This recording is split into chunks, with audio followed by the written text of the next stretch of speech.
Hey everyone, welcome to another travel diary, and this time I am headed to the Philippines with my dad. The last time I was in the Philippines was in 2016, way before I could have ever imagined anything global could put a stop to the things we take for granted, like traveling. We are flying on a United Airlines direct flight from San Francisco, but to get there we had to fly out of Dulles International. In San Francisco, we hung out at the United Club Lounge for a few hours before our scheduled 11:45 p.m. departure. For today's travel diary, I'll share with you our travel experience and also give you a tour of our Airbnb in Bonifacio Global City or BGC in Taguig, Metro Manila. Let me kick us off on what they provide on the flight. First of all, we are booked on United's Premium Plus because of points. This was especially helpful for my dad since he was able to be more comfortable. They also provided some headphones, which I really didn't use because I brought my own with a noise canceling feature. Also, in the amenity bag is a package of face wipes, tissues, some socks, and a sleep mask. These could definitely be helpful during a long flight. They also provided a small pillow and a blanket, although the neck pillow I brought with me was far more comfortable and versatile. Ano naman itong dito? Ano yan, table? There was also a toothbrush and toothpaste and some earplugs. I used my own toothbrush and toothpaste that I brought and never needed the earplugs. At this point, we were very tired. It was close to midnight here in San Francisco, which really meant 3 a.m. back in the East Coast. At this stage, we would need to start adjusting our internal clocks because Manila is 13 hours ahead of my time at home. As the safety video was running, the cabin was fairly peaceful. Everyone was definitely exhausted since many of us, I'm sure, are coming from various parts of North America. I was very excited when we started moving on the tarmac for takeoff. I was also contemplating on how I would spend the next 13 hours. I planned to read a book, watch a couple of movies, maybe sleep a little as well if I could.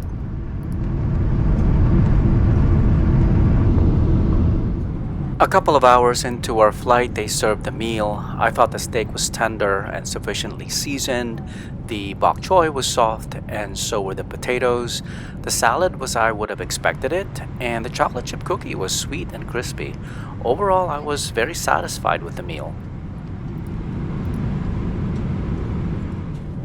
Then, halfway through the flight, they served a snack, a balsamic chicken sandwich, and some nuts. I also had a cup of coffee with it, and I didn't video it, but they also served breakfast of eggs and coffee and juice about an hour and a half before we landed.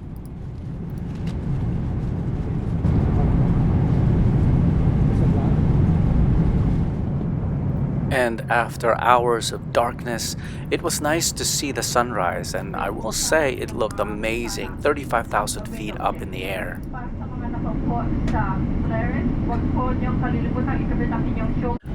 I was getting super excited looking at the map on the screen as we hovered over Manila.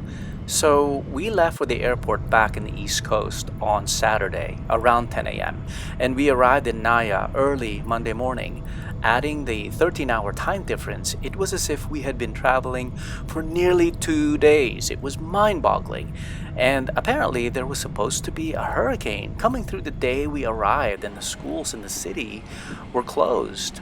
Thank goodness the storm ended up further east and we only had some clouds and a dense fog to greet us. I requested wheelchair service for my dad through United just to make things easier for him. The service had been amazing starting at Dallas Airport, but I'll be honest, I wasn't sure how it would be when we got to Manila. But man, it was even more amazing. The person who helped us enthusiastically took us through the airport into priority lanes, helped us with our luggage, and dropped us off one of the restaurants. I've lived in the US for a good long time now, but wow, did it feel like coming back home.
Okay, time for a condo tour of our wonderful Airbnb.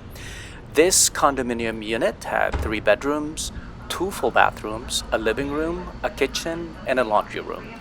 It was located in the uptown region of BGC in Uptown Park Suites Tower 1, which was right across from Mitsukoshi Mall and adjacent to Landers.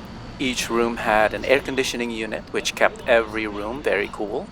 There was also fast internet service in the condo, so we were able to be online with no issues the entire time we were there. The kitchen wasn't very big, but it had everything we needed.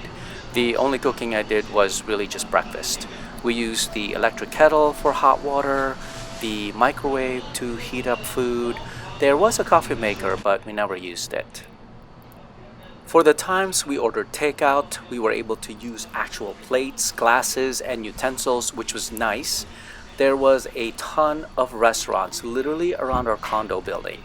Just a couple of blocks down was Uptown Mall, and there were restaurants there such as Manam and Feli J, known for their delicious Filipino food, and also Din Tai Fung right behind us on Ninth, serving delightful Chinese dishes. So the times we just didn't want to deal with the crowds, especially at night when there were more people around, we just wanted a quiet evening, we had all that we needed to be content and comfortable. There was also an electric stove and a couple of frying pans. There was an oven that we never used. And there was also an exhaust fan above the stove, but I never really did figure out how to use it.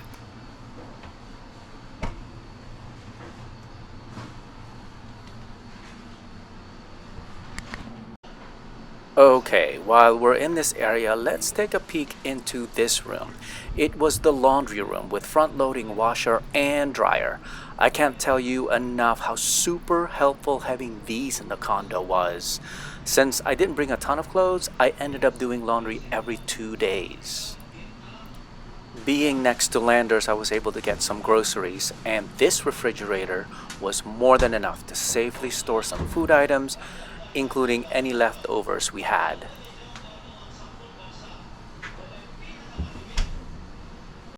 Let's leave the kitchen and head down the hall to our next stop, which is the master bedroom. Pardon the edit there, I had to turn on the lights, but this is a pretty good sized room with a full and twin size bed. Now, half of the room was windows, and while that seemed amazing, which it was, especially at night, I had to draw the curtains during the day because the sun would heat up the room. Outside of the window is Ninth Avenue, where you could find Uptown Parade and Uptown Mall. And at the other end of the room was the ensuite bathroom with 2 sinks and a tub. There was a bidet water gun next to the toilet, which was always fun to use. The shower had very good pressure and had reliable hot and cold settings.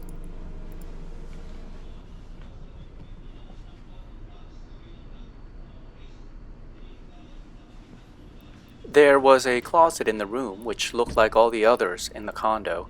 They served their purpose. I was able to hang my clothes, but I wish there was more shelving for clothes that I didn't want to hang.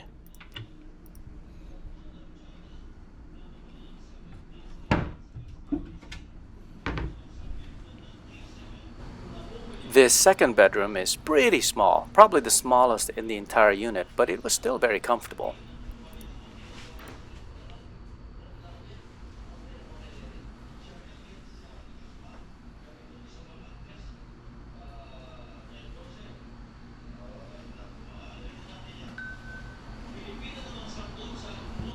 And lastly, this room, which would actually be the first bedroom from the hallway coming from the living room, also had a full-size bed, a closet, and like the other rooms, its own AC unit and a fantastic view of the stores and shops of Ninth Avenue.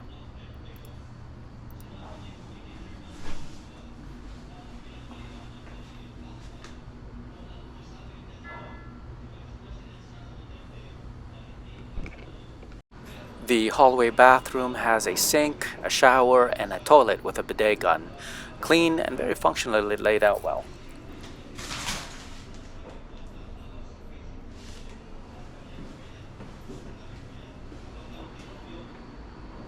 That wraps up the condo tour and our first day in Manila.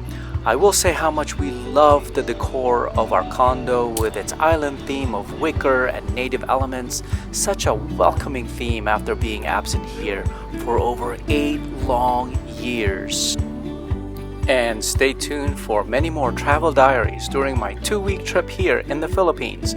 I will be sharing my BGC adventures, Intramuros, Binondo, and many more. Thanks for watching.